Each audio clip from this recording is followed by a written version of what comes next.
So I'll try to make good on all the promises Eduardo just made and try to tell you something more about loop integrands, this time from the Riemann sphere. So maybe to start off with something that you should all know and should sound very familiar to you by now. What we can do if we want to calculate a field theory amplitude would be, the naive thing to do would be some sort of Feynman diagram expansion. And I mean that in the most general sense. That could be on-shell diagrams, just some diagrammatic expansion. And I think you're probably all very familiar with the idea that that's very cumbersome to do. So in particular, what you're going to have to do is sum over lots of graph combinatorics, meaning every graph topology that appears, you're going to have to deal with. So while every single object, every single graph there is, generally speaking, very easy to calculate, what's going to happen is that this sum, or the full sum over all combinatorics here, is going to introduce the difficulty. And maybe to contrast this, on the other side are the beautiful worldsheet models that we know and love, where we have a sum over Riemann surfaces. So in particular, we're going to have just very, very few diagrams in comparison to the diagrammatic expression in graphs that we had on the other side. But the difficulty here is the integration over the moduli space. So this is very much a geometric problem, and probably, as Eduardo just told you in his very specific case, equally much, contains an equal amount of difficulty, probably.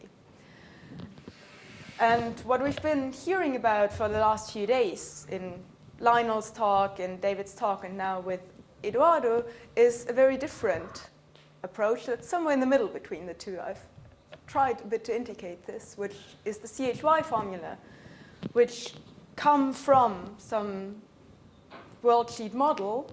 So it has some expansion like this, but we don't have any integration over the moduli space. So no graph combinatorics to deal with, no integration over the moduli space. And instead, we're localizing completely on the scattering equations. So we're summing here over solutions to the scattering equations. I've written them here explicitly at genus 0. You've just heard the analog at one loop. And then this is completely localized. So this is, just to highlight this, while we have a completely combinatorical problem here, a geometric problem here, this is purely algebraic. Okay, so let's keep this picture in mind. We'll come back to it in a tiny bit. So just to remind you about these scattering equations, they underpin all the CHY formula for the tree-level scattering amplitudes. We've seen that now twice in David's talk, and Eduardo just briefly reminded you of that as well. And we've seen very beautifully how they arise from the ambitwister worldsheet models. So what they do is obviously they determine endpoints on a given Riemann surface. And this was the equation that we've just seen derived from the ambitwister string that determines that we want to solve to determine the scattering equations. And so on the Riemann sphere, we've just seen we solve it. We get a p. The 0 here is just indicating Euclideans at this point. And we're summing over ki over z minus zi. So Riemann sphere with marked points. And what I've tried to indicate here is that eventually, as you well know by now, only n minus 3 of these equations that we're going to get are going to be independent. So as we have seen, the geometric picture is that we're asking all the residues to vanish on the Riemann sphere. This is enough to enforce p square of z to vanish completely. And these are exactly the scattering equations that you've seen now a few times. Maybe just to remind you about something that got mentioned earlier, especially I think in David's talk, he tried to highlight that enforcing these scattering equations is actually what puts us on ambitwister space as a target space. So that was the whole story. You have to be very careful about the gauge fixing. Naively, you would think p squared is not equal to 0, whereas we know very well to be an ambitwister space, we require p squared to be 0. And then, again, just reminding, we have n minus 3 independent equations of the independent equations, and we get n minus 3 factorial solutions to that. Can I ask a simple question about your point? Yeah. About ambiguous space as target space. The maps that you write, this P of Z is equal, they seem to be just maps into momentum space. Yes. So why should one think about amplitudes space as being target, not just momentum space? Exactly for the reason that we're requiring p squared to be 0. Okay, but by momentum space I can mean the space of null vectors, right? Yeah. What I don't see is where the x, amplitudes space is x and p. Yeah. So where is x? Oh, in this formulation with just the scattering equations, you won't see them, but in the full ambitwister string that Eduardo just outlined, there's where you really see that coming in. So I've hidden this in this formulation here with just the scattering equations a bit. This point is being integrated out. Yeah. And you only get that equation. You get this equation by doing the path integral. So this equation here is the one that comes from doing the. But so there are two. It seems that there are two maps here. Ambitwister string is about maps into ambitwister space, but also scattering equation is about just null maps, right? So is it part of the same map? You can take that point of view where the scattering equation is just some kind of map. Yeah. Is it part of this bigger map into ambitwister space, or is it a completely different map? Also, it's part of. I mean, the best way to understand is the map Is- of ambitwister space, but fairly good probably. If you want to see it as a Worldsheet model, then you should consider it an ambiguous space, but then you integrate all things. Yeah. If you want to see. If you want to see just a map, then you have to guess exactly what's the form of the map. The point is that all the information that we have about higher genus, for example, is ultimately coming from considering it as a map into ambitwister space. That is some information that you couldn't have gotten out from seeing it just as a map into null space. Or when you try to do like a non-linear version of this in curved space, then you actually be able to. Yeah. I guess my picture is what is the mental picture that I should have in mind for this? It's maps to ambitwister space or just maps, null maps? I think to ambiguous space because so if you go to the non-linear version of this in the general curve manifold, Yeah. the constraint p squared is going to be generalized and it's going to depend on x now. Yeah. that's So it's definitely the most general, and you get additional information from considering this as a map into ambitwister space. Okay, just as a brief reminder, you've seen this by now quite a bit, so I'm going to be brief. This is the CHY representation of the tree-level S matrices that you see here, and with the integrand given appropriately by even gravity, 2 copies of this reduced Pfaffian, and in Young-Mills you have a color factor, which is basically a Park-Taylor, and another Pfaffian. Now the Pfaffians, nothing to be afraid of, are just taking over these matrices M, and these depend on the momenta, the polarization, and the insertion points, sigma. These are exactly the correlators that Eduardo just briefly reviewed. So before going off into the loop story, I want to give a brief, very brief excursion on the different worldsheet models and the different theories like DBI that Eduardo mentioned, and I think there was a question on Tuesday as well. So this is just as a health warning. This is going to be very brief. I'm not going to be able to do it full justice. I'm just going to try to highlight the main things. So this is what CHY published. So they found integrands. Let me remind you, generally we have this formula. So you see this is always looking the same. We have an integral over the marked points modulo the Möbius transformations. Then we're localizing on the scattering equations. And so the only thing that's really free and to be determined for all these massless theories is this integrand here. So they say, okay, let's start from gravity that we know and love. And then they find these various things that you can do to manipulate the formula for gravity. So there's a squeeze operation, there's a compactify, there's a something that they say like compactify, but not quite, some generalization, single traces. So there's a lot going on, and it looks a bit intimidating when looking at the graphic for the first time. Maybe just give you the feeling for it. So what's the main point about all these integrands is that they split nicely into two factors. So I've denoted them here by left and right, but that's really just a notation. The main point is it's two factors. And if you want to, I've called it the vanilla model, but this is basically just saying this is gravity. This is exactly the model up here that they're starting from for everything, hence vanilla model. And this is the integrand for it. So for gravity, we're getting two copies of it. And every time they apply an operation like compactify, compactify here, this generalized compactify, some squeezing operation or something, they get these different contributions. And you see they're all structured. They either contain a bit of the M matrix that I've just shown you, some reduced bit, some slight generalization, which is a very easy matrix, or some additional color factors here. So at this point, there's a very obvious question. If all these models exist, and we've seen that at least some of them can be derived from ambitwisters, what happens to the rest of them? Can we see all of those coming out from ambitwister strings as well? So this is a slight restructuring of what they've written down. So the graphic from 2 slides before, this one, I've just now brought into a more symmetric form that highlights the different factors in here. So the 2 vanilla models give you the Einstein, those are just the Pfaffians.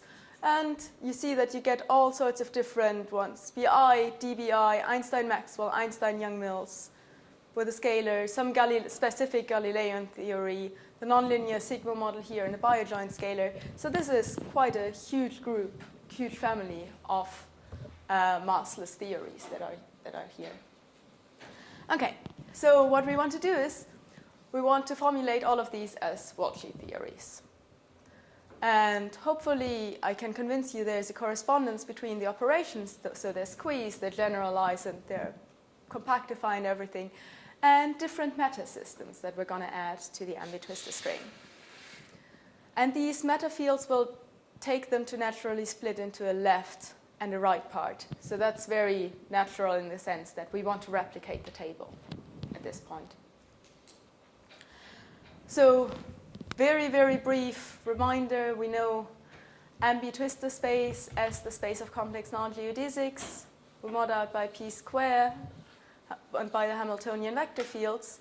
And this is the bosonic action. Let's remind you, P is a section of the canonical bundle, d by x, and E is a Beltrami differential and acts as a Lagrange multiplier here to enforce the constraint p square. And this is the BRST operator that we got from that. Eduardo just gave you a longer review of that, so I hope you all remember. Because now what we want to do is, we know the bosonic one is not consistent. David showed you that very nicely. What we want to do is now add different worldsheet matters, so all some sort of CFT that will encode our different models. So the only thing, if you want, so we're always going to stick to the main bosonic bit and then just dress our ambitwister space with additional matter. So this will also be reflected in the vertex operator, so we're always going to have a left bit, a right bit. We're localizing on the scattering equations and the usual e to the ik.x factor. Now, using this, the amplitudes will all have the form, well, some momentum conservation, and I left and I right, and localizing on the scattering equations. So the brief summary is that for good theories, we'll have Q invariance and some GSO projection will get rid of all unwanted vertex operators. In most cases, there is a critical theory, and I'll point out the ones that don't have a critical theory explicitly. So I've set this up. This is up to now, this was just formalism. because we're already very familiar with two examples that we have here. So if we look at two fermions that we could introduce, or, well, let's introduce one first, with this action that we add on top of it. If we add that as a left and a right, that's just the gravity model that was already described in 3 talks by now. These are the standard vertex operators, and you know that if you calculate the correlator, this is written in a very schematic way, you essentially get the Pfaffian. So what this means is the reduced Pfaffian here. So what this just means is I'm taking the one all on one side, so all the ones that have a psi, and calculate that correlation function. On the other hand, if you had 2 copies of this, you could do the same with the psi tilde, and that is what gives you the 2 integrands of Pfaffian prime of m and Pfaffian prime of m tilde. And then something else that got briefly mentioned is real fermions. So if we just add this action naively, we know it's generating a current algebra, and we get a correlator that looks exactly like the Young-Mills model. So this is, so with this you could generate a heterotic model. So just looking at this and comparing that to the table that I had before, you see that sort of the vanilla bit is essentially equivalent to adding this s psi, and their squeeze and single trace operation is equivalent to adding this s rho term. So if you remember, this was the whole table that we want to reproduce. So we figured out what to do in the upper corner, how to get Einstein. That's nothing new. And, well, if we had 1 copy, we get Young-Mills. If we had 2 copies of this, we get the scalar. So this far, this should all be very familiar. Now, I fear I have to be a bit brief on this one. But, so the idea is now what other systems can we introduce? And it's clear from what I've said, we've exhausted all naive things. So we have to come up with something slightly more involved. And this is something that goes back to construction by Eduardo and David. So the idea is that now we want to get the color factors actually as structure constants, which instead of color order traces.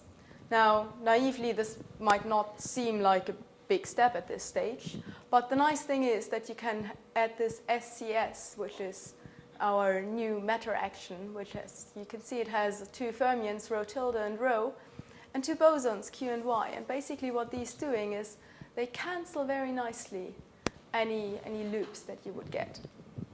Now, this is the current we're gauging. We get a very nice set of vertex operators. And if you calculate the correlator, you see we find exactly what we expect. So this is, again, a Park-Taylor factor. And as I promised, we're getting here the contractions of structure constants. OK, other things that you could do with this, you could combine them. Now, you have to be a bit careful with this. It doesn't work in any arbitrary way that you could think of. But you could double the size. So this means you could have up to 4 ones. I should actually mention that this one was published first by Omori.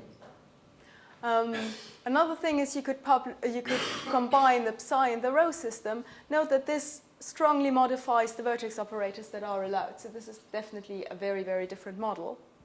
And then you could combine the psi and the CS. So you can't take, I'm not giving you too many details, but if you go through the correlators, you can see that these 3 that I've just given you correspond directly to the compactify with rho and psi, which is very intuitive. You could do this directly on the Worldsheet to see that this is actually a compactification. A generalized compactification, which is this psi1, psi2, and the squeeze that they have. This is just to show you, you can go through all the calculations and then see that here you get the same correlators that I had in the beginning on the first slide for this. So this was what we had before. Now, when we add the compactification here, we get Einstein-Maxwell, Einstein-Maxwell scalar.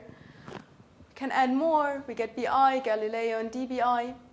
And with this, we get the rest. Now, I said I would point out if something goes on. So there are asterisks here everywhere, which means something is not quite right, which means that these theories are all suffering from some problems.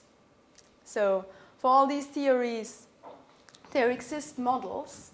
Either the models are not consistent, or alternatively, you can formulate a consistent model, but it's not quite giving Einstein-Young-Mills, for example. It's giving some deformed version of it. You can still extract the Einstein-Young-Mills amplitudes from it because we know how it acts, but yeah. But so in general, we were definitely very happy in reproducing our table here. At this point, any questions? Okay, because then I'm going to change gear completely and catch up with what Eduardo was talking about, namely the one-loop integrand at this point. Okay, I promised you should remember this because we're coming back to it, so this is exactly what we're doing now. What happens as you go to a higher genus? Now, I've marked it here in red to highlight. As you've seen from the talk that Eduardo has just given, there are some complications with it. It contains Jacobi theta functions. It is a very, very hard problem to solve. There's a conjecture for a number of solutions for the CHY formula, but in general, even this algebraic problem here is really hard. It's something that is very, very difficult to deal with. And on top of that, Eduardo already pointed out, while on top of being hard to deal with and you don't really want to solve these equations, you also have the fact that you should, for the integrand, before doing the loop integration, should get something rational. And that's highly non-obvious from the theta functions that we have here. So this is just to summarize this again. So we know that worldsheet formulations, in particular the CHY formulation, have had a wide-ranging impact. We've been able to do a lot of things with them, but at higher genus, they're getting really, really tough to deal with. Now, what we therefore would like to do is start from them and derive a framework that you can apply to such worldsheet models. And this, for us, they're always going to be based on the scattering equations, and transform them from a higher genus, that would be the dream, to something that just lives on the Riemann sphere. So that would mean we could use all the simplifications that are there on the Riemann sphere and actually work out things very, very explicitly. Okay, so just to briefly remind you, we said from the ambitwistor string, we know that this is the equation we want to solve, and on the torus, Eduardo has just shown you that this is a solution. I've written it slightly differently from him. So I've written out explicitly the bosonic propagator here, and it's a slight modification from the scattering equations they were using. So usually this propagator involves some imaginary parts here. I want to have something that is completely holomorphic and that's doubly periodic in all the Zij. That's a complication that would arise otherwise. I want all my solutions to really sit absolutely on the torus without any additional things I have to worry about. So this is a choice. There are other choices, but this one works well. Now, as Eduardo pointed out, we then have the scattering equations at one loop on the torus, which are just the residue at Zi of p square that we're setting to 0. And there's an additional one that we're getting, which is the p square of Z0 equals 0, which is just setting to 0 this part, the part that we get from here. Okay. And to remind you of the one-loop integrand, so this takes the form that you see here. We have an integration over the zero modes that we will interpret as the loop momentum. And there's this modulus of the torus here, we're localizing on the scattering equations. These are now the scattering equations at one loop with the p that I've just written on the last slide. And then we have the fermion correlator back here with a sum over spin structures, and I've written it a bit schematically here. Eduardo has just given you the details. Now, this localizes completely on the set of the scattering equations. Maybe something else that Eduardo briefly touched on is that if you take the integrand here, so this whole thing, to be 1, then they conjecture together with Piotr Tukin that this is equivalent to a sum over permutations of n gons. So the dimension that I've put here is just to fix modular invariance. Okay, having just explained all the difficulties, let's see what we can do. So I told you the dream is to take the elliptic curve, the torus, and go to a Riemann sphere without performing any cuts, anything. Now, what we can do is use a residue theorem. So this makes a certain assumption. This assumes that IQ, our integrand here, is holomorphic. We know that's true for gravity. And for other theories, we don't have anything explicit that we could check except for the n-gons for which this is true tautologically. Okay, so let's look at what happens. So here I've just written the one scattering equation that fixes the last one, the one that's sort of singled out, as a 1 over 2 pi I d bar 1 over p square of z0. So this is just that identity. And we know that on the support of all the other scattering equations, this just fixes the modulus tau. So I've written dq over q. Let me remind you q just being e to the 2 pi I tau. So the d tau integral is becoming this dq over q. Can you explain why the modulus is fixed on the support of the scattering equation? Oh, so it's just, it completely localizes. So I can always choose to solve these equations for all the other moduli, all the zi, and then the only remaining variable there is, we'll get a Jacobian, but the only remaining variable is tau, the modulus. So this is then the one that fixes that one. This is true only on the support of the other ones. Now, use a residue theorem, and the residue theorem, it will localize you on this boundary here. If you want, you can see it as some sort of integration by parts. So you're stripping the delta function of this one, and there is nothing else that it can find. We've assumed that IQ is holomorphic, and then you see that we're only localizing now on dq over q.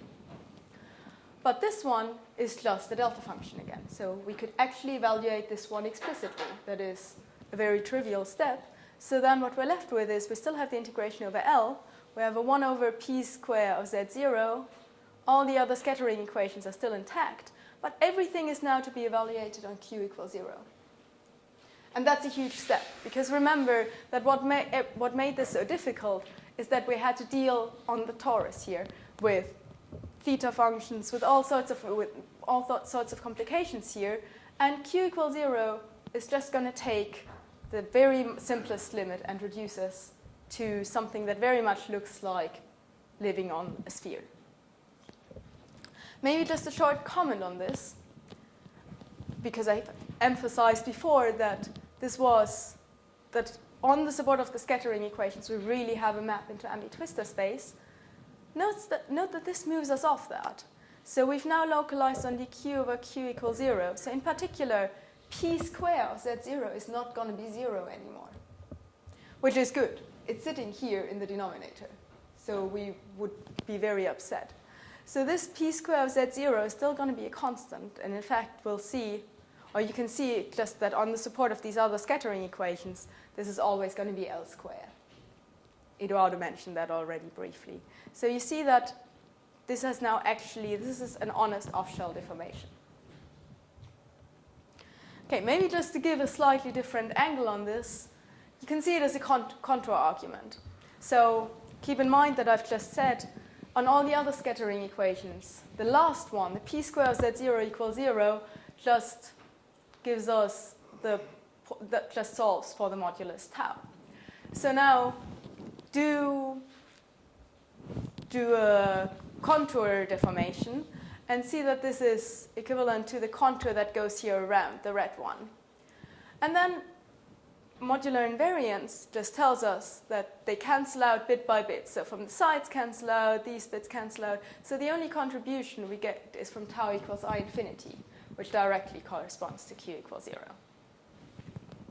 So that's a way of seeing that. And you can see very nicely that down here we have a very fat torus. And as we localize on tau equals I infinity, we get this degenerate torus. Note that this is the same picture that Eduardo has just drawn, but for me this L that's flowing through here is not required to be on shell. This L squared doesn't have to be 0 in this case. Okay, so as pointed out by Eduardo already, you can choose a nice map that just to get really down to see that we're really living on the Riemann sphere now. So we've chosen one here that puts the two insertion points. Let me just grab a pen. So this is working well. So we've degenerated here, and we've chosen a local map that puts these 2 points to 0 and infinity. Hence why there is a term L d sigma over sigma. I've put the insertion point here to 0, and the other term that would in general be a minus L d sigma over sigma minus the other one, that's just infinity, so that one vanishes. 1 over infinity, so that one vanishes. And this just looks like the regular scattering equation, the regular ones that we were expecting at tree level. Note that L here is genuinely off-shell. So then you can see what residues you get, and you see that the off-shell scattering equations now, what I've written back here, look almost exactly. If I wrote them out and you forgot that L was off-shell, this would be exactly the tree-level scattering equations for n plus 2 points.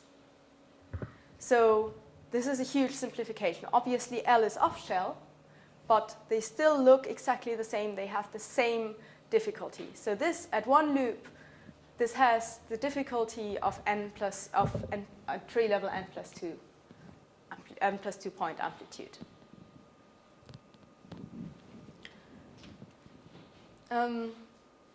Let me maybe briefly comment, because you asked before, what does that mean for solving?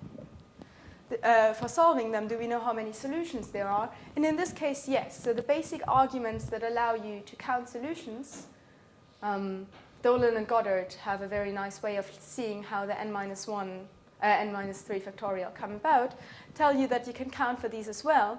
Now, naively, this would give you n minus 1 factorial. But note that here we actually have 2 insertions with back-to-back momenta. So this is an L and a minus L. So in fact, you actually get some reduced number. You don't get n minus 1 factorial, but you get n minus 1 factorial minus 2 n minus 2 factorial. You can go through the analysis very explicitly. And that's exactly the number that Piotr and Eduardo found in one of their papers as well.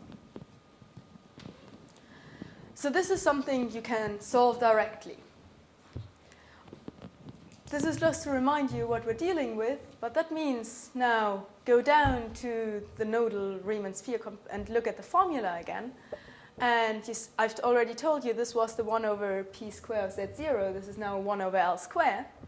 And here we have all of our off-shell scattering equations. And this is what's getting left over. So the d sigma I over sigma I square is just coming out of my change of variables. And the I0 here is exactly the correlator that we had before, the sum over spin structures, but now in the limit q equals 0. And this is what we propose, especially so as a supergravity integrand at one loop, and also noting that this has the scope to be extended to other theories. So let me now tell you briefly what you can do with this. So now I've told you for the n-gon conjecture, we just take this integrand to be 1. That's perfect. Then what we get is just this equation. I've now plugged in explicitly the dimension 2n plus 2 for that was coming from modular invariance. Okay, Now I'm not always going to write the DDL, so I've introduced this new m hat. That just means that I'm too lazy to write the DDL because we're interested in the integrands. Now, you can evaluate this. At 4 points, you can solve it explicitly. At 4 points, I've just told you the formula. We just have two solutions. That is very beautiful. And at higher points, you can also, if you go through the pain, or you can evaluate it numerically. And what you can see is that it directly lands on this one.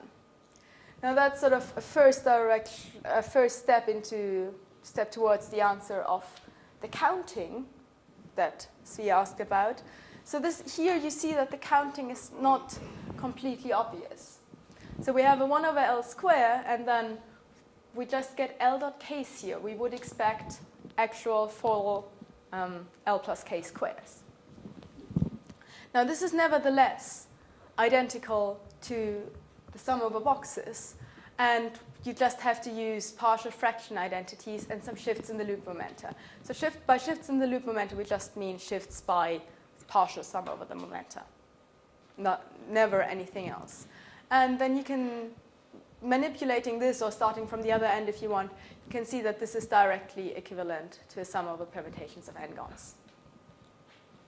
Would you mind just try well and close graph? Yeah. Yeah, exactly. So that's why at 4 points, this would just be boxes. At 5 points, this would just be pentagons. So, and there the power counting works. So you have to do the partial fractions and the shifts, and then you see that the power counting works exactly as you were expecting it to. So that's giving a physics proof of the n-gon conjecture. This is not to any mathematical rigor at this point, but there is a lot of evidence at low points, and you can go through some factorization checks to see that all of these come out. Now, obviously, much more interesting as the n-gon conjecture is what happens for supergravity. Now, we've already seen it splits in some IQ left and IQ right. And Eduardo has pointed out the explicit form of these factors. And then if you take the limit to q going to 0, you get this term. So there is some subtlety as you take the q to 0 limit that's denoted by this dq 1/2. Shouldn't bother you too much. What this means is we have an explicit expression. So these m's were the ones that depended on the spin structures before. And this is now all completely explicit, all just in terms of the sigmas, no theta functions. You can plug it in, and you can see that then the one-loop supergravity integrand is given by this. So, as I told you, the main beauty is that we can actually still do something with this now. So at 4 points, this is very boring. Eduardo already told you this is just the integrand is just a T8 out to the 4th. So that's just something that pulls out in front of the whole thing, and we already knew this was true from the n-gon. So this is indeed giving us just a sum over boxes at this point. At n equals 5, you have to be a bit more careful. There is a lot of simplification still that happens for the integrand, so you can evaluate it explicitly, and you can see that it can indeed be written after some shifts in terms of the pentagon and box integrals. You have to do the same shifts that I mentioned before, so you again have to use partial fractions and shifting L with a partial sum over the momenta. But at 4 and 5 points, this can be done completely explicitly. Is the interpretation to particular solution of scattering equations, or only after you take a sum, you get something? So at 4 points, you can solve it very explicitly, for example, and you see that there is no argument that guarantees you that any of the individual solutions look nice. You know they satisfy certain properties, like I think soft theorems they satisfy, and BCJ, as we've heard, but at n equals 4, you'll get 2 square roots, and that's the nicest thing you get. So, as before, they don't know the single solutions. You don't expect them to know everything. So the nice behavior comes out only after summing over solutions. Yeah? So, the way that when we took that limit, usually we only had one spin structure surviving in the sphere, not some combination. Yeah, I think Tim mentioned that. I don't think we have resolved that. Sorry, could you take Q equals 0 limit? Yeah,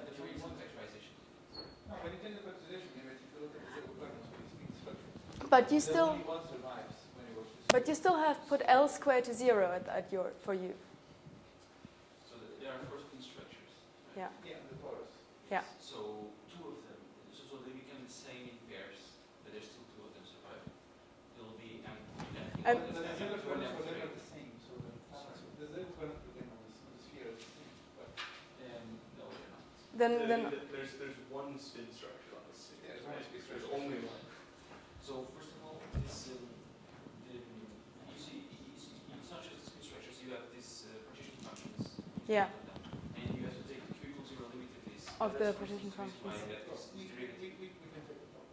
yeah, yeah. So that's anyway. So with this definition, it definitely seems to give the correct one. So that's in any case a strong indication towards it. So again, from a physics perspective, this tells us that the ACS formula definitely is. I mean, it works at 4 points. It works at 5 points. It has a very good chance. It passes all checks. That means it is definitely the right one from a physics point of view.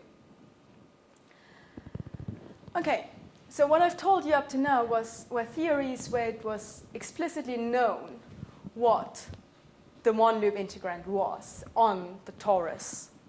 Now what you can do is that there's a natural guess what to do for Young-Mills. So we knew from before, this is very much in the BCJ spirit, we have to take one of the Pfaffians, so this is the I0 left that I've left, and the I0 right, we have to remove it and put in something that looks like a Park-Taylor. And it turns out the correct thing to do is a Park-Taylor that actually runs through the loop, in the sense that it includes here the sigma 0I, sigma I infinity. You have to balance it by some power in the numerator.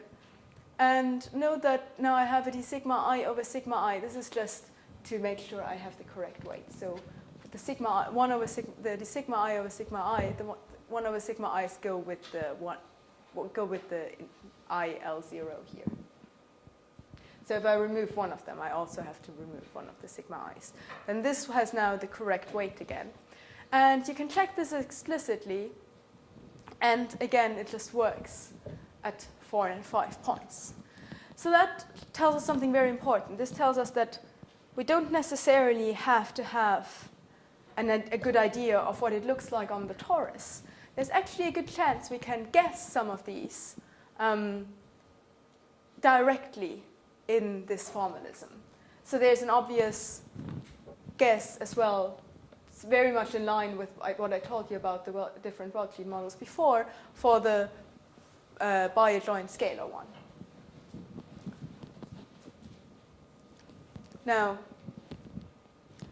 similar to what Eduardo did just now, obviously the big prize would be to go to higher loops. So this is all conjectured at this point. I have maybe a few things, if you're interested, that I can say afterwards. But let's say, okay, we start from exactly the same, again, from the ACS proposal. So from their generalization to higher genus. Then use residue theorems and localize on boundary components. What we actually want to do more specifically is always contract GA cycles. So that means we're actually localizing now on a nodal Riemann sphere. It's always now a nodal Riemann sphere. So from here, we're contracting this cycle, here we're contracting this cycle, we're contracting the one down here, and this is the nodal Riemann sphere we're ending up with. Now, some basic counting. So we had n insertion points and g moduli. So and 3g minus 3 moduli, if we fix g of these by contracting the A cycles, we have 2g minus 3 left. So the number of scattering equations, if you count, well, you had n for the marked points here, plus 2g minus 3. These are now associated with the marked points, so this works out perfectly. You have the same number of moduli as you have scattering equations expected at that level. So this seems very promising.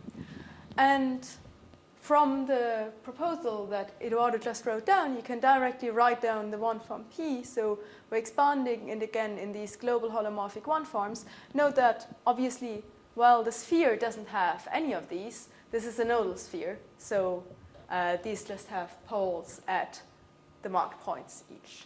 So omega 1, for example, would have poles at these two marked points, omega 2 at these, omega 3 at these. So we're expanding it in a basis. And this is just the usual rest. So this is the same as it always has been. So now we're down again to the Riemann sphere. We can try to formulate the scattering equations. So in principle, we know this should degenerate from the ones that Eduardo has just written down, p square of the Zi insertion points. This is a very geometric proposal here. Take of all the LR squares, omega r squares here, so that we're honestly removing all possible double poles. And then what we're left with is actually, so we can now write down the scattering equations, the off-shell scattering equations, or a proposal for them like this. And then the all-loop integrand that you get is, well, you have to be careful about this I0L and I0R, but you've heard just right now that there's a very, very concrete proposal at 4 points 1 loop for this. You get the 1 over LR squares, and again, you're localizing on the scattering equations here. So this I0L, I0R for gravity, I said there's a good proposal for this. For Young-Mills, there is also something that you can write down if you take the Park-Taylor factor to run through all loops. So that is a proposal at this point. And maybe let me point this out again, because it's the really remarkable thing about this is that at n points in G loops, this has approximately the same difficulty, the same complexity to 3 amplitudes with n plus 2G points. In fact, so there's a bit of a compensation. Obviously, some of the momenta in here are now off-shell, but on the other hand, they're back-to-back. So I've already said there are, for example, there are less solutions. So for example, at 4 points, at 2 loops, you could do a counting. I haven't been able to find all of these. I've used restricted kinematics. But if you do a counting, a very natural proposal for the formula that I've told you before at 1 loops would tell you that at 2 loops, 4 points, you would get 48 solutions. That's definitely something that is very much doable. Okay. Let me just wrap up and make sure we're all on the same page now. So we've developed a framework to derive formula for the 1 loop integrands that now live manifestly on nodal Riemann spheres and not on elliptic curves anymore, using either a residue theorem or a contour deformation argument. And we've argued that these might actually be applicable to a quite wide variety of theories. These lead very naturally to formula for the supergravity, super Young-Mills, and n-loop integrands at 1 loop. We've checked those at low points and done some additional checks on them. And then we see that these are manifestly supported on these new off-shell scattering equations that we have discussed. These depend on the loop momentum. So these are manifestly off-shell. And then I've briefly shown you a proposal for the all-loop integrands. Again, there's a natural extension to the biojoint scalar. And the really remarkable thing is that it really looks as though it has the same complexity as an n plus 2G. There's the 2 missing, 0.3 double amplitude.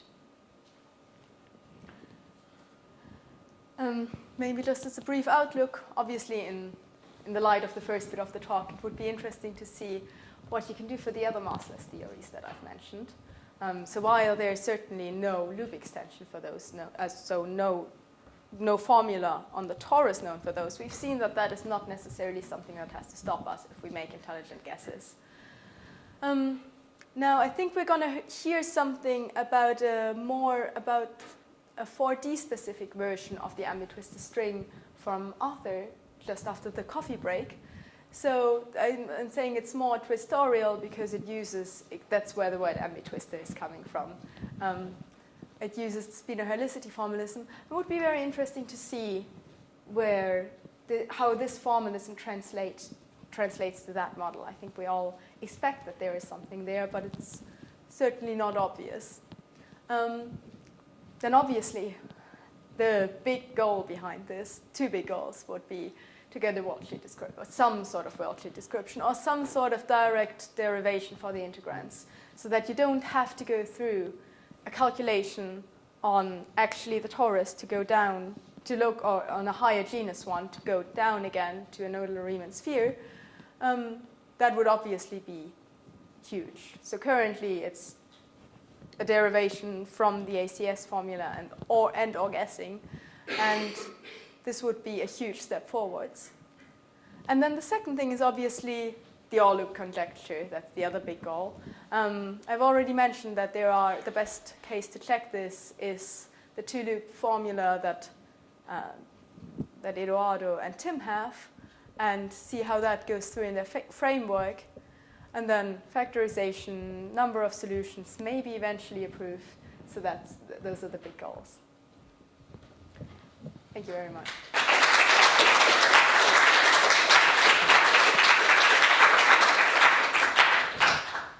you for the very nice talk. Questions?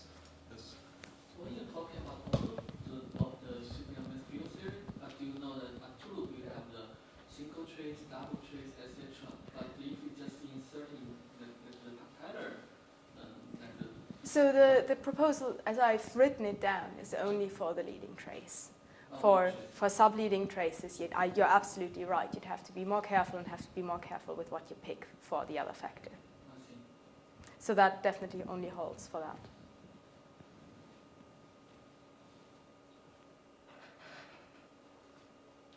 Yeah, maybe something towards yours.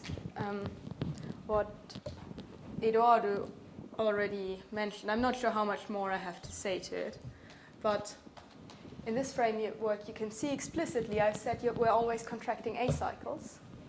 So we're contracting these two cycles. These are associated with tau 1,1 and tau 2,2. That is already what Eduardo has written down. So that puts us down to a Riemann sphere with notes like this. And what you're asking is directly the question. So the last modulus should tell us something. So I've told you before, at one loop we can just fix 0 and infinity. Now we have SL to C, so we can just fix 3 of these. So let's denote these by A prime, and B prime. Then you can go through the argument very explicitly, just seeing how these moduli here are related to the global holomorphic abelian differentials. And you see that the d tau 1,2 is directly what Eduardo has written down. It's this d log, and then you have the cross ratio. I'm not even sure whether I get this cross ratio. So the question you're asking is a very good one. Can we, in some sense, say, so the last mod, can we in some sense make a meaningful statement of saying, we're fixing 3 of these, and the last one we can actually really manifestly see as an insertion of an off-shell loop momentum. It's back-to-back with, so for example, let's pick A. Can we really say the last one that we're left over, if we can properly fix 3 of these, is the insertion of this loop momentum at, for example, A? I'm not sure I understand your interpretation. Okay, so in the scattering equations, and I have them written down All somewhere. these moduli are eventually fixed by scattering equations, right? You sum over. The remain, yeah. So some of them are. So this is the best one that I have. This is at one loop, but at higher loops, this will have a similar-ish structure in the sense that it has these ki.Ls sitting here. So these Ls very much look like a particle insertion. That's the whole point of saying this looks like an n+2 point amplitude at one loop. That these actually look like honest particle insertions at this point. Now, similar to all the others, so usually you're integrating over the d sigma 1 to n. This one seems to tell you, well, if you make a nice choice of which ones you fix, there still has to be a lot of work going into this. This seems to be going, for example, like d sigma a over sigma a. So this has the correct structure heuristically to just identify this last modulus with the insertion point here, which is directly the insertion point of the last loop momentum. But obviously, you're completely right. You integrate it, and it's completely fixed by the scattering equations. So that's the closest I would have to an interpretation. But as I said, so this is all heuristic. That's, at this point, a proposal.